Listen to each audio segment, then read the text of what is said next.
এটা আমরা গতকালকে পরশুদিন একটা প্রেস রিলিজ দেওয়া হয়েছে। 806টা অ্যাপ্লিকেশন এসেছে, তার মধ্যে 802টা অ্যাপ্লিকেশন আসছিল, তার মধ্যে 106টাকে অ্যাড্রেস করা হয়েছে, অ্যাড্রেস করা হয়েছে এবং বাকি যে আরও প্রায় 700টা আছে এগুলি আমরা যত তাড়াতাড়ি সম্ভব প্রচলিত নিয়মের অনুযায়ী সেটা আমরা করার চেষ্টা করছি।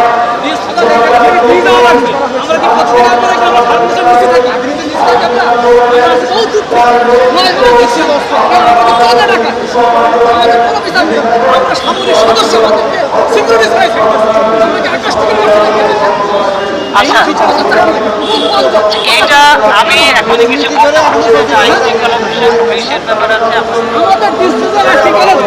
আমাদের বুকের ওপর গাড়ি চালাইতে যাবে। এক কথায় আমরা এতদিন কিচ্ছু বলিনি, আমাদের বউ বাচ্চারা রাস্তার ফকির হয়ে গেছি, লজ্জায় গ্রামে হতে পারি না। আমার অপরাধ ছিল আমি চুমার ক্ষত দিতে পারি, কিন্তু আমি একটা কথা বলতে পারি না আজ পর্যন্ত মিডিয়ায়। হ্যাঁ, আমাদের ডিসপ্যাল আজকে দিতেই হবে। এখানে আমাকে দেখানো হয়েছে যে আমার সাথে কোনো কাজের সাথে জাহাঙ্গীর সম্পৃক্ততা নয়। আমি করে বলছিলাম যে স্যার, যদি আমি সম্পৃক্ততা না থাকি তাহলে আসামি কেন উপস্থিত? আমার র্যাঙ্ক হচ্ছে কর্পোরাল, জাহাঙ্গীর যশোর বাড়ি আমার। সেখানে আমি বলছি যে এই আদালতের উপর উপস্থিত হই যে স্যার এখানে আসামি উপস্থিত। সে বলছে যে আমার কোনো কাজের সাথে জাহাঙ্গীর সম্পৃক্ততা ছিল না। তখন ওখানে বলছে জাহাঙ্গীর এই চিঠিতে যা লেখা আছে এগুলো তোমার মন্তব্য কি? তখন আমি বললাম স্যার এ সবই ঠিক আছে, একটা লাইন ওর ভেতরে অ্যাড করা হয়েছে।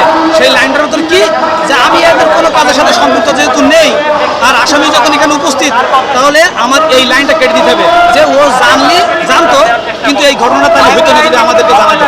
কিন্তু আমি স্যার এটা ও অ্যাড করা হয়েছে, আমি জানতামই না এই ব্যাপারে, আমি এর সাথে ইনভলভ না, আমি এটাকে জানতামও না।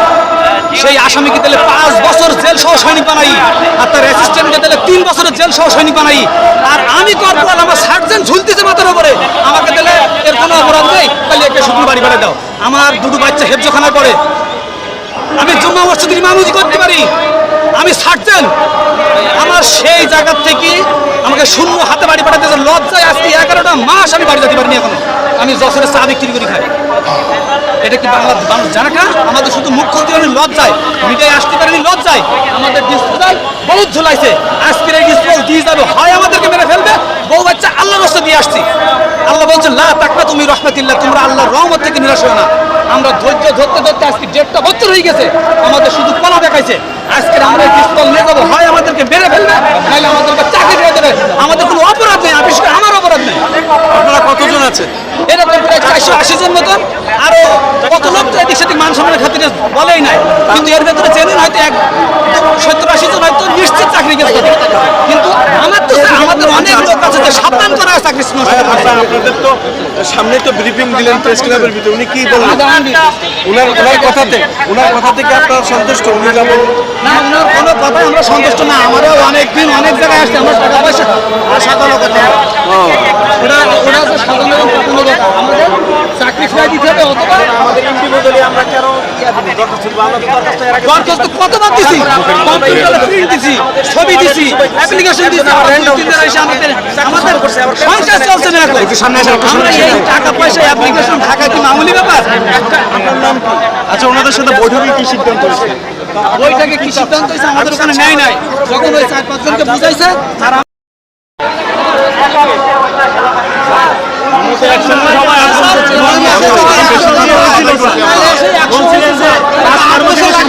আচ্ছা, এটা এখন আরো ফাস্ট হবে।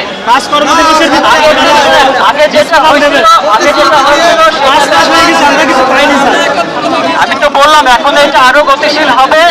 ঠিক আছে, সুতরাং ওইটা যেটা হয়েছে ওইটা ঠিক আছে, ওইটা এখন আজকে থেকে আরো গতিশীল এটা দেখতে পাবেন। আপনাদের যারা কাজের ইয়েগুলো দেখতে চান আমাদের অফিসে আসেন, কথা বলেন, আপনাদেরকে আমরা দেখাবো। ঠিক আছে, সত্যি বলতে আপনাদের যারা এই সমস্ত আশ্বাসী কথার আমরা বিশ্বাস পাচ্ছি না স্যার।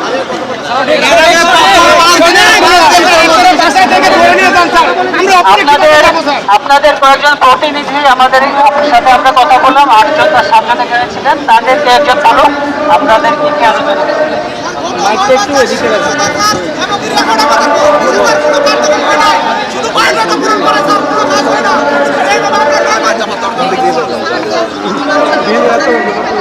শুনতে পাচ্ছেন আমাকে?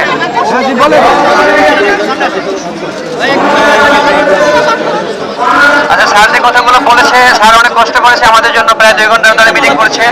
আপনাদের সামনে এখন বোঝালো একটা শুধুমাত্র আগামীকালকে আমরা কিছু সেনা সদস্য প্রতিনিধি দল সেনা সদস্য যাচ্ছি। আমরা 106টা কমপ্লিট করেছে এবং আগামী কোরবানির ঈদুল আজহার আগে আর কিছু কমপ্লিট করবে, সেটা দৃশ্যমান দেখাবে স্যাররা। আর সেটা হচ্ছে আর আজকে সন্ধ্যা 6টার ভিতরে স্যারদের কার্যক্রমগুলো আইএসপিআর কর্তৃক প্রকাশিত করবে। আর নাইমুল ভাই মুক্তির ব্যাপারে যেটা বলেছে, আমি দাবি করেছিলাম নাইমুল ভাইকে আজকে মুক্তি করে আমরা এখান থেকে অবস্থান ত্যাগ করবো। স্যার বলেছে নাইমুল ভাই কেন গ্রেপ্তার হয়েছে, কি হয়েছে স্যার জানে না। স্যার সেনানিবাসে গিয়ে ফিরে এসে নিরিবিলি এটা কথা বলে আগামীকাল সকালে আবেদন করতে বলছে। স্যার এটা সিরিয়াসলি দেখবেন, আমাদের এটা বলে আশ্বস্ত করেছেন। আশা করি আপনারা এতে সন্তুষ্ট হবেন। জি, আপনাদের দাবি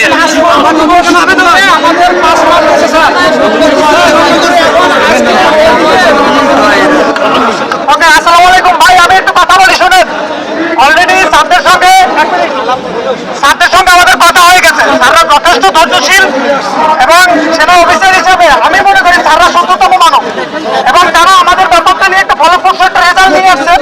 অলরেডি আগামীকালকে আমাদেরকে যেতে বলছেন, প্রথম ধাপের রেজাল্ট তারা আমাদেরকে দিবেন এবং তারা এটা বলছেন তাদের অপরাধগুলো মাইনর অপরাধ তাদেরকে অবশ্যই দেবেন এবং গুরুতর যে অপরাধ সেটাও বিবেচনা নিয়ে আসবে। এখন আপনি চাইলে এই 2000 সৈনিক 1500 সৈনিক হুট করে একসঙ্গে দেওয়া যায় না। এরা একটা ধাপে ধাপে দেবে, 120 জন 130 জন এরকম করে ধাপে ধাপে দেবে। এই বিশ্বাস আমাদের সেনাবাহিনীর প্রতি রয়েছে, কারণ আমরা সামরিক বাহিনীর সদস্য। ওই জায়গা থেকে সামরিক বাহিনীর মানুষরা কখনোই মিথ্যা বলতে পারে না। এটা এই বিশ্বাস আমাদের মধ্যে রয়েছে। আমাকে বলতে দিতে হবে ভাই। এবং নাইমুল ভাইকে যে গ্রেপ্তার করছে এই বিষয়টা নিয়ে তাদের সঙ্গে আমাদের আলোচনা হয়েছে এবং তারা বলছে তার বিষয়ে একটা লিখিত একটা জবানবন্দি আমাদের কাছ থেকে নেওয়া হবে। তার বিষয়ে আমরা একটা রিস্ক নেব এবং আমরা লিখিত দিয়ে আসবো কালকে। দিয়ে আসার পরে স্যার অবশ্যই তাকে ছাড়ার একটা চিন্তা ভাবনা না এবং ছেড়ে দেবে। এটা আমি বলছি, ছেড়ে দেবে, এটা বলতে হবে। 100% ছেড়ে দেবে। এখন বিষয়টা হচ্ছে তাকে এই মুহূর্তে ছেড়ে দেবো, একটা অকারেন্স হলো, তখন কি এটা সেনাবাহিনী দায়ভার নেবে? তাকে কেউ একটা দুষ্কৃতিকে নিয়ে মেরে ফেললো, তখন বলবে এই সেনাবাহিনী খুব করেছিল, এই সেনাবাহিনী মেরে ফেলছে। আমার সিস্টেমটা বুঝতে হবে। আজকে আমি এখান থেকে চলে যাবো, আমি প্রতিনিধি হিসেবে কাজ করছি, আমাকে মেরে ফেলে সেনাবাহিনীর দোষ হবে, স্বাভাবিক ব্যাপার। কারণ আমি অনেকবার মিডিয়াকে বলেছি সেনাবাহিনী ভয় দেখাইছে, সেনাবাহিনী গেছে আমাদের বাড়িতে, আমাদের ঘর বাড়ি আটকে রাখছে, এটা বাস্তব। এই যে ব্যাপারটা করছে এটাও করবে না, জানমালের যে হয়রানি করছে এটাও সামনা করবে না। আমরা যথেষ্ট ধৈর্যশীল এবং আপনারা এতটুকু বিশ্বাস রাখেন স্যারদের প্রতি এবং বাহিনীর প্রতি, কারণ একটা সামরিক বাহিনী পবিত্র বাহিনী। এই বাহিনী আছে বলে আজকে আমি আপনি নির্দ্বিধায় ঘুমাতে পারতেছি, মা তার ইজ্জত নিয়ে চলতে পারতেছেন, কোন নির্বিঘ্নে স্কুলে যেতে পারতেছেন। সুতরাং সামরিক বাহিনীকে কটাক্ষ করে কথা বলার মতো কোনো কিছু নেই এবং অবশ্যই আমাদের এই ব্যাপারটা তারা অবশ্যই দেখবেন। এই বিষয়ে কথা হয়েছে। এখন এই মানুষগুলোকে আপনারা আটকে যদি হয়রানি করেন একজন অফিসারকে, এটা আসলে কোনো ইখতিয়ারের ভিতরে পড়ে না। একটু ধৈর্য ধরতে হবে ভাই। আমরা 9 মাস না অনেক বছর ধৈর্য ধরছি, আরেকটু ধৈর্য ধরতে হবে। অলরেডি কালকেই ডাকছে তারা, তাহলে বুঝতে পারছেন ব্যাপারটা কতটুকু ফলপ্রসূ হয়েছে। এরপরে আপনারা তাদেরকে আটকে ফেলতেছেন, এই ব্যাপারটাই আমার কাছে কষ্ট লাগতেছে। কালকে আপনাদেরকে একটা ডিসপোজাল দেবে, তারা আমাদেরকে যাইতে বলছে, আমরা যাবো। এটা তো একটা সিস্টেম আছে ভাই, আর এই সিস্টেম অনুযায়ী তো চলতে হবে। মিডিয়ার লোকরা হয়তো বুঝতে পারতেছেন, সবাই বুঝতে পারতেন তারা শিক্ষিত। এখন যদি অনেকে উঠে উঠে একটা বোতল মেরে দেন তখন তো ঝামেলার সমস্যা হয়েছে বাংলাদেশে, কারণ বাংলাদেশের মানুষ বুঝতে চায় না। আমি কথা বলতেছি অনেক হয়তো বছরে আমার বাইরে হতে পারে, ছাড়া বেশি কথা বলছে। আমি তো লিগাল কথাটা বলছি, ঠিক আছে?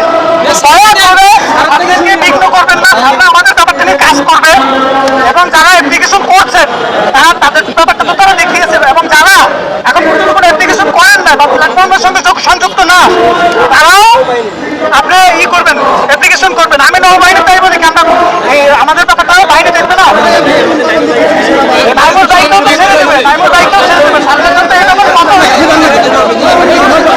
এখন আমি সর্বোপরি বলতে চাই, নাইমুল দায়িত্ব ছেড়ে দেবে, আমাদের ফলপ্রসূ রেজাল্ট আসবে। এখন আপনার একটু ছেড়ে দেবে।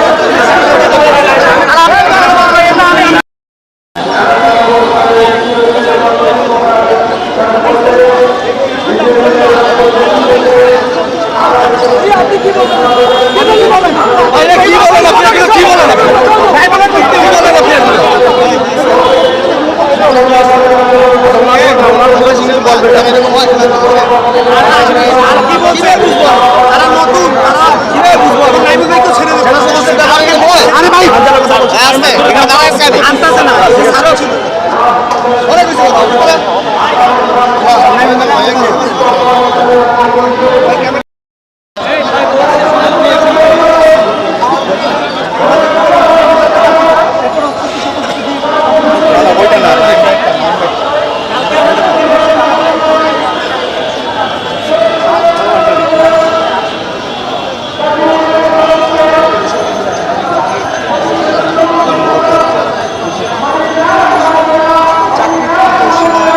সদস্যদের যে বিরোধ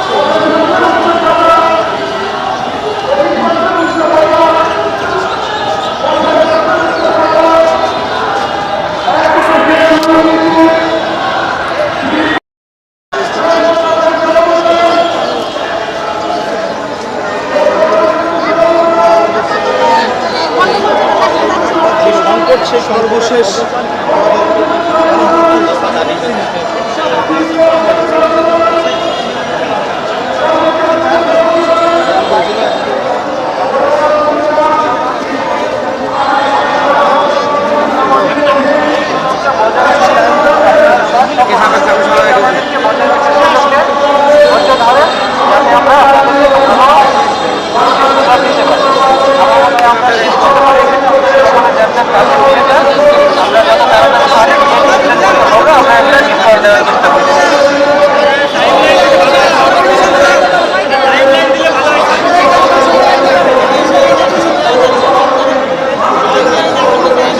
কালকে আপনাদের কয়েকজন আমাদের এখানে আসতেছেন, তারা আসুক। এই 100 জন লোকের ব্যাপারে কথা হয়েছে, তাদের নামগুলি তারা দেখে আসবে, তখনই আপনারা কনফার্ম হবে যে কাজটা চলবে। পরবর্তী যারা আছেন তাদের ব্যাপারে টাইমলাইন এখন দেওয়া যাচ্ছে না, কারণ ইউনিটে যাবে, ব্রিগেডে যাবে, ডিভিশনে যাবে, রেকর্ডে যাবে, এখানে আসবে, তাদেরকে ডাকা হবে, ঠিক আছে? এটা একটা সমস্যা হতে ব্যাপার, এটা আপনাদের বুঝতে হবে। সুতরাং প্রথমে টাইমলাইনটা এখন দেওয়া যাবে। একটি বিশেষভাবে আমি কথা বলেছিলাম, সেই জায়গায় স্যার বিশেষভাবে আমাকে যেটা বলেছেন যে তাদের নাম নাম্বার সহকারে আগামীকাল দিনের মধ্যে আমি যেন আর্মি ভেটেরিনারি একটা সংস্থা গঠন হয়েছে সেই জায়গায় যেন প্রেরণ করা হয়। ওনারা এই বিষয়টা খুব স্বল্প সময়ের মধ্যে একটি সুরাহা দিবেন বলে আমরা আশা করছি।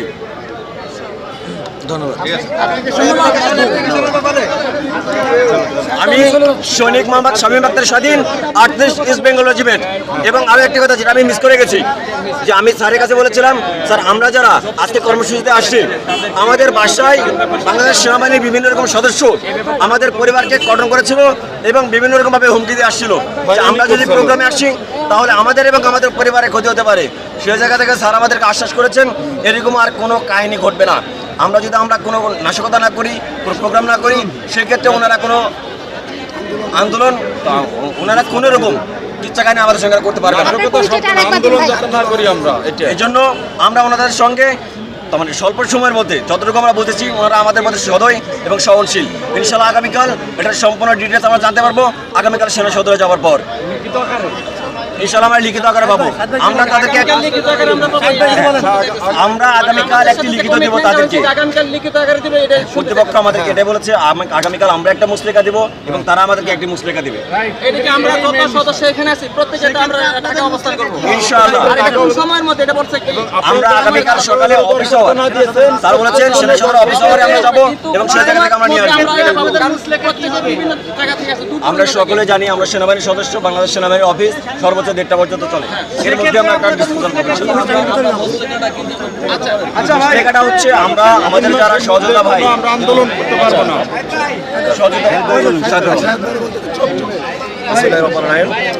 আপনার পরিচয় দিয়ে অপেক্ষার পরে আমরা প্রতিনিধিগণের সঙ্গে সহযোগিতা প্ল্যাটফর্মের প্রতিনিধি হিসেবে আমরা 8 সদস্যের একটি টিম ভিতরে গিয়েছিলাম। এই সিদ্ধান্তে উপনীত হয়েছে যে আগামী কালকের মধ্যে তারা দৃশ্যমান কোনো কিছু আমাদেরকে উপস্থাপন করবে, যার সব কিছু আপনাদেরকে খুলে বলা হলো না। আগামীকালকে এই ব্যাপারে বিস্তারিত দেওয়া হবে। আগামীকালকে গ্রেপ্তারকৃত সকল সদস্যকে তারা ছাড়ার প্রতিশ্রুতি দিয়েছে এবং সেটা তারা করবে।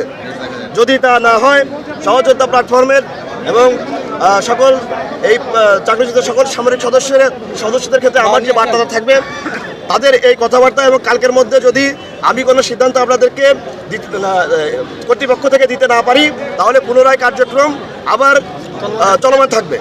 আজকের মতো এখানেই সমাপ্ত করা হলো। আমি সাবেক সেনা সদস্য শাহিদুজ্জামান, বাংলাদেশ সেনাবাহিনী। ঠিক আছে, বিরতি। সর্বশেষ বার্তা এটা।